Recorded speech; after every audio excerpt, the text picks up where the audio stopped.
কাশ্মীরের পেহেলগামে সন্ত্রাসী হামলার জের ধরে ভারত পাকিস্তান উত্তেজনা ক্রমেই বাড়ছে। এরই মধ্যে পাল্টাপাল্টি বেশ কিছু পদক্ষেপ নিয়ে উত্তেজনা ঘনীভূত করেছে দিল্লি ইসলামাবাদ। পারমাণবিক শক্তিধর দুই প্রতিবেশীর মধ্যে ক্রমবর্ধমান উত্তেজনা ভারতের রাজস্থানের বাসিন্দাদের ভীত করছে না।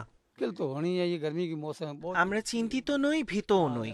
যদি যুদ্ধ হয় তাহলে আমরা ভারতীয় সেনাবাহিনীর সাথে কাঁধে কাঁধ মিলিয়ে হাঁটব এবং তাদের পথ দেখাবো।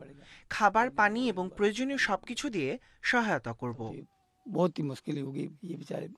ভারতের উত্তর পশ্চিমাঞ্চলের এই রাজ্যের সীমান্তের গ্রামগুলোতে জরুরি পরিস্থিতিতে বাসিন্দাদের আশ্রয় দিতে রয়েছে পর্যাপ্ত বাংকার। এদিকে পরিস্থিতির গুরুত্ব বুঝে নানা রকম প্রস্তুতিও সেরে নিচ্ছে রাজস্থানবাসী। তবে গ্রীষ্মের তীব্র দাবদাহে গবাদি পশুগুলো নিয়ে তারা কি করবেন তা নিয়ে আছেন দুশ্চিন্তায়। এটা আমাদের জন্য একটা চ্যালেঞ্জ হতে চলেছে, বিশেষ করে যেহেতু এখন গ্রীষ্মকাল। যদি গবাদি পশুদের অন্য কোথাও সরিয়ে নেওয়া হয় তাহলে তারা তৃষ্ণায় মারা যেতে পারে। পেহেলগামে সন্ত্রাসীদের গুলিতে ২৬ জন পর্যটক মারা যাওয়ার পর কাশ্মীর সীমান্তে কয়েকদিন ধরে গোলাগুলি করছে ভারত ও পাকিস্তানের সেনারা। এর প্রভাব পড়ছে সীমান্তের মানুষের জীবনযাপনেও।